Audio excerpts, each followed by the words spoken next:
Students, welcome to CVT by Supergrades. I am Shruti ma'am, your CVT mentor. और आज हम बात करने वाले हैं, अगर आप साइंस के स्टूडेंट हैं और आप एस्पायर कर रहे हैं एक अच्छा कॉलेज, एक अच्छी यूनिवर्सिटी, तो कुछ कुछ चीजें हैं कि एग्जाम पैटर्न कैसे होगा, क्या सब्जेक्ट और कोर्स कॉम्बिनेशन है, कौन से अच्छे कॉलेजेस चूज करने चाहिए, कट ऑफ क्या था लास्ट ईयर, वो बहुत इंपॉर्टेंट होता है। तो हम बात करेंगे। तो चलिए चलते हैं हम आगे इस डेटा को लेते हुए।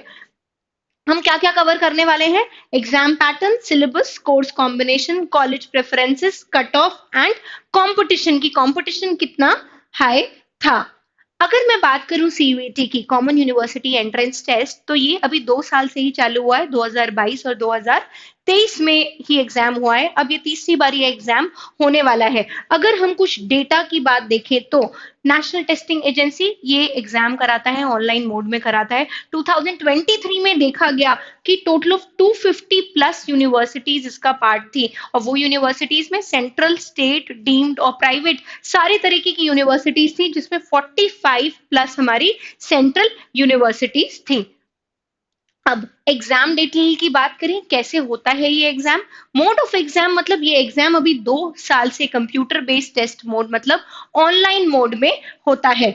डेट ऑफ एग्जामिनेशन इस साल की जो एनटीए ने डिक्लेयर किया है, 15 मई से 31 मई 2024 के बीच में ये डेट्स में एग्जाम होने वाला है। पैटर्न ऑफ द एग्जामिनेशन जैसा कि पहले की तरह 2 साल में मल्टीपल चॉइस क्वेश्चंस आएंगे। अब मीडियम ऑफ एग्जामिनेशन मतलब आप किस किस लैंग्वेज में पेपर दे सकते हो।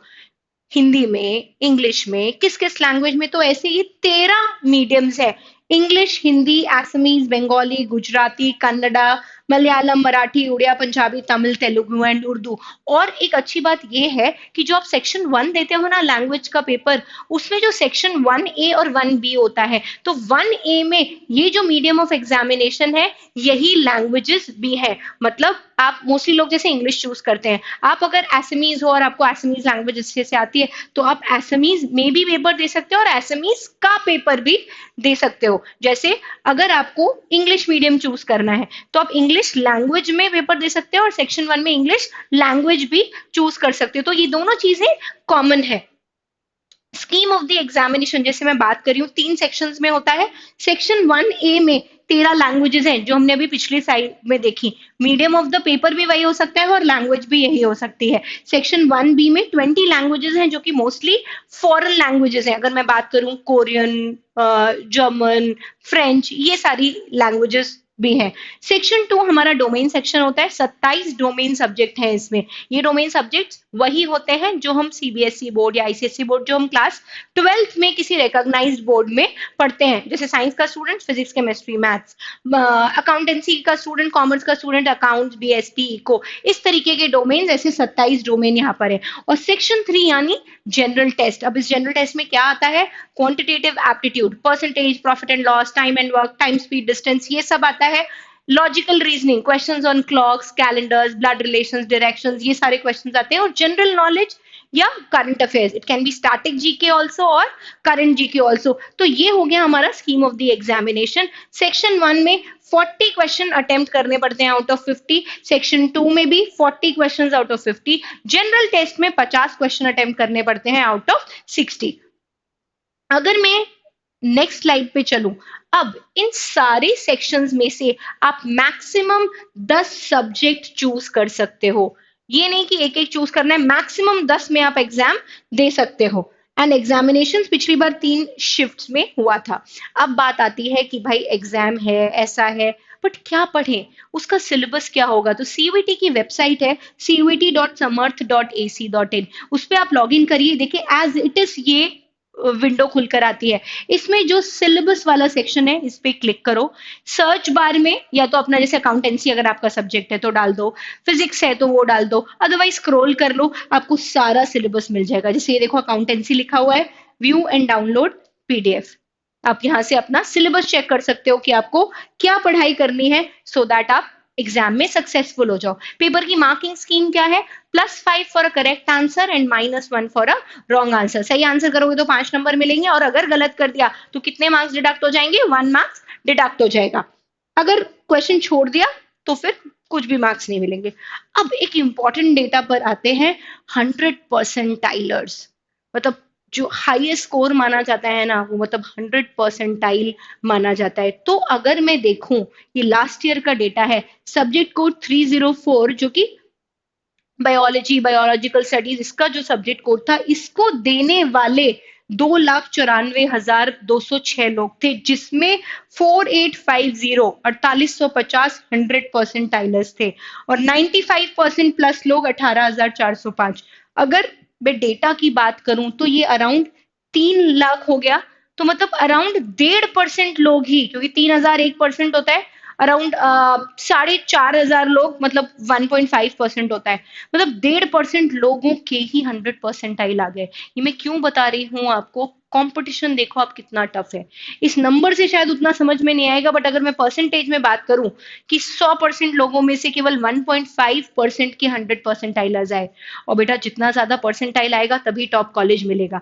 अगर मैं बात करती हूँ केमिस्ट्री की, तो आप ये नंबर देखो, 50,000 नहीं, 5 लाख लोगों ने ये पेपर दिया, जिसमें केवल 233 100 परसेंटाइलर्स थे।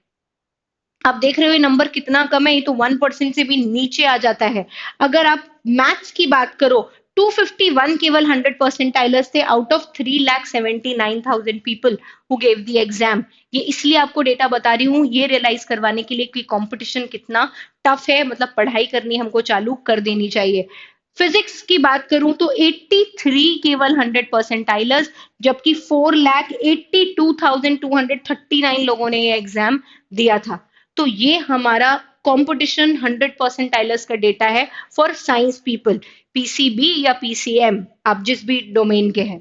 अगर मैं नेक्स्ट बात करूं सब्जेक्ट कॉम्बिनेशन की, क्या सब्जेक्ट कॉम्बिनेशन लेना चाहिए अगर आप मैथ्स ग्रुप की स्टूडेंट हो, मैथ्स है आपके पास, तो एक लैंग्वेज और 3 डोमेन। एक लैंग्वेज होता है, सेक्शन 1 से एक लैंग्वेज ले लो, 40 क्वेश्चन अटेम्प्ट करने आउट ऑफ 50, मतलब 200 मार्क्स हो गए वहां पर, और 3 डोमेन सब्जेक्ट्स ले लो, 3 डोमेन के भी 200 200 200 मार्क्स, तो टोटल आपका किस में कैलकुलेट होगा, 800 में से मार्क्स आपके कैलकुलेट होंगे, marks of all 4 will be calculated.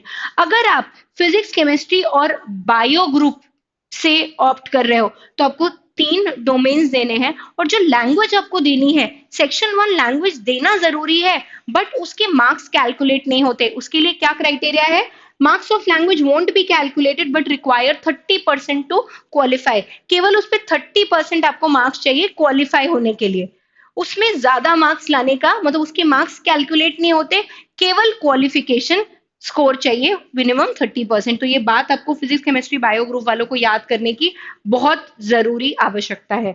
अब दिल्ली यूनिवर्सिटी में बायो ग्रुप की सब्जेक्ट कॉम्बिनेशन देखते हैं। अगर मैं बात करूं बीएससी ऑनर्स एंथ्रोपोलॉजी की, तो हमें क्या क्या सब्जेक्ट चूज करने चाहिए, फिजिक्स, केमिस्ट्री, बायो, बायो की जगह बायोलॉजिकल स्टडीज हो, बायोटेक हो, बायोकेमिस्ट्री हो, तो ये पीसीबी हमको चाहिए। बीएससी ऑनर्स बायोलॉजिकल साइंसेज में भी पीसीबी, और बायो की जगह आपके ये ऑप्शंस बायोलॉजिकल स्टडीज, बायोटेक और बायोकेमिस्ट्री भी हो सकते हैं। अगर बीएससी ऑनर्स बॉटनी की बात करूं, फिर भी सब्जेक्ट कॉम्बिनेशन यही है। और जैसा कि पिछली स्लाइड में मैंने बताया था, जब भी आप ये फिजिक्स, केमिस्ट्री, बायो ग्रुप की बात करते हो, तो सेक्शन 1 जो इंग्लिश है वो केवल क्वालिफायर होता है। तो मार्क्स किसके जुड़ेंगे, ये 200 200 200 600 नंबर में से ही आपके मार्क्स जुड़ेंगे। बाकी आपको 30% लाना है, minimum 30% score in any one language that you choose, ये इंपॉर्टेंट है पता होना।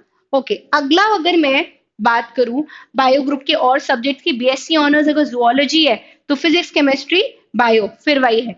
BSc honours biomedical sciences, again PCB और बायो से रिलेटेड जो भी ये 3 4 सब्जेक्ट्स हैं वो आप ऑप्शन में रख सकते हो। बीएससी ऑनर्स बायोकेमिस्ट्री में अब कॉम्बिनेशन देख लो, 2 तरीके के हैं, फिजिक्स, केमिस्ट्री, बायो, या बायोलॉजिकल स्टडीज, बायोकेमिस्ट्री, बायोटेक ले सकते हो। दूसरा कॉम्बिनेशन, मैथ्स या अप्लाइड मैथ्स हो आपके पास, केमिस्ट्री हो, देखो बायोकेमिस्ट्री है तो या तो केमिस्ट्री हो, और बायो ग्रुप का कुछ भी हो, तो इसमें फिजिक्स मैंडेटरी नहीं है, मैथ्स है या अप्लाइड मैथ्स है, केमिस्ट्री है, और बायो ग्रुप का कोई और भी सब्जेक्ट हो। पर इधर पे मेरिट कैसे डिसाइड होगी, फिर मेरिट कैसे डिसाइड होगी कि जो लैंग्वेज है वो केवल क्वालिफायर होगा, 30% ही हम देखेंगे। मैथ्स ग्रुप का कॉम्बिनेशन देखते हैं, बीएससी ऑनर्स अगर आपको करना है मैथ्स से, तो क्या करना चाहिए, एक लैंग्वेज लिस्ट ए से ले लो, 200 नंबर। मैथ्स या अप्लाइड मैथ्स, मैथ्स है तो होनी ही चाहिए, any 2 subjects out of which 1 should be from list B1, list में भी क्या होता है, जो डोमेन्स की लिस्ट होती है ना, वो भी B1 और B2 में डिवाइडेड है। B1 जो मोस्ट इंपॉर्टेंट सब्जेक्ट्स होते हैं, कोर हमारे जो सब्जेक्ट्स होते हैं वो डोमेन के सब्जेक्ट्स होते हैं, और B2 जो हमारे एक्स्ट्रा ऑप्शनल सब्जेक्ट्स होते हैं, जैसे बहुत लोग फिजिकल एजुकेशन ले लेते हैं, बहुत लोग पेंटिंग ले लेते हैं। इस तरीके से हम काम करते हैं। बीएससी ऑनर्स स्टैटिस्टिक्स में भी एक लैंग्वेज चूज कर लो लिस्ट ए से, मैथ्स, अप्लाइड मैथ्स या any two subjects out of which one should be from list B1। यही है फिर से status. BSc program in mathematical science, एक लैंग्वेज लिस्ट ए से इंग्लिश चूज कर ली मान लो, मैथ्स अप्लाइड मैथ्स होना चाहिए, और दो सब्जेक्ट्स जिसमें से एक लिस्ट B1 से ही होना चाहिए। अब इसमें क्या है, इसकी जो मेरिट है वो 800 नंबर में से होगी, क्योंकि यहाँ पे भी लैंग्वेज मैंडेटरी हो जाएगा। तो 200 और 3 200 डोमेन के सब्जेक्ट, मतलब 800 में से मुझे ये लिस्ट बनानी पड़ेगी। फिजिक्स एंड केमिस्ट्री ग्रुप के कॉम्बिनेशन देखते हैं। अगर हम बीएससी ऑनर्स केमिस्ट्री की बात करें तो फिजिक्स, केमिस्ट्री, मैथ्स या अप्लाइड मैथ्स ले सकते हो। फिर बीएससी ऑनर्स फिजिक्स की बात करूं तो फिजिक्स, केमिस्ट्री, अगेन मैथ्स और अप्लाइड मैथ्स। और इसमें कैसे कैलकुलेट होगा, लैंग्वेज मैंडेटरी नहीं होगी, केवल क्वालिफायर होगी। अगर बीएचयू की बात करती हूँ अब मैं, बनारस हिंदू यूनिवर्सिटी, मतलब एक सेंट्रल यूनिवर्सिटी है, बहुत फेमस यूनिवर्सिटी है। इसमें अगर बीएससी ऑनर्स मैथ्स करना है तो आपके पास पीसीएम होना चाहिए। बीएससी ऑनर्स बायोलॉजी करना है तो पीसीबी होना चाहिए। बीएससी ऑनर्स इन एग्रीकल्चर करना है तो पीसीएम हो या फिर पीसीबी हो या फिर पीसी और एग्रीकल्चर हो। Physics, chemistry, maths, physics, chemistry, bio या फिजिक्स, केमिस्ट्री और एग्रीकल्चर, इन तीनों में से कोई भी एक कॉम्बिनेशन आप चूज कर सकते हैं। BTech in dairy technology, BTech करना है physics, chemistry, maths. BTech in food technology, physics, chemistry and mathematics. ये बहुत स्पेशल डोमेन्स है बीएचयू जिसमें बीटेक कराता है।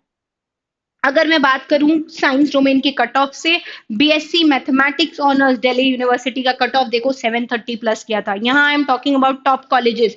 बीएससी स्टैटिस्टिक्स ऑनर्स अगेन देखो 700 प्लस कट ऑफ गया था out of 800। And BSc physics, chemistry, bio honours, ये 600 में से हम स्कोर निकालते हैं तो इसमें 400 प्लस किया था। अलग अलग कैटेगरीज के जो कट ऑफ्स हैं वो मैंने यहाँ पर मेंशन करे हैं। आप देख रहे हो कंपटीशन कितना कितना स्ट्रांग होने वाला है। अगर मैं बीएचयू कैंपस की बात करूं जिसमें मेन कैंपस है, फैकल्टी मेन कैंपस, उसका जनरल का जो कट ऑफ गया है 524.755 गया है फॉर साइंस डोमेन। आप देख रहे हो कंपटीशन कितना कितना ज्यादा है। अब ये सब चीजों पर हमें ध्यान रखना पड़ेगा। कोर्स पता होना चाहिए, सिलेबस पता होना चाहिए, टेस्ट सीरीज अच्छी होनी चाहिए, नोट्स बहुत अच्छे से बनाने चाहिए, लाइफ डिसिप्लिन होनी चाहिए, टाइम टेबल प्रॉपर बनाना चाहिए, structured approach and finally a very proper and research study material. अगर ये सारी चीजें आपके पास होंगी तो सीवीटी 2024 की प्रिपरेशन बहुत ईजी हो जाएगी। अगर आपके पास कोई भी और क्वेश्चन है आप कमेंट सेक्शन में जरूर लिखिएगा। We'll surely reply to your comments. Thank you, bye bye, take care.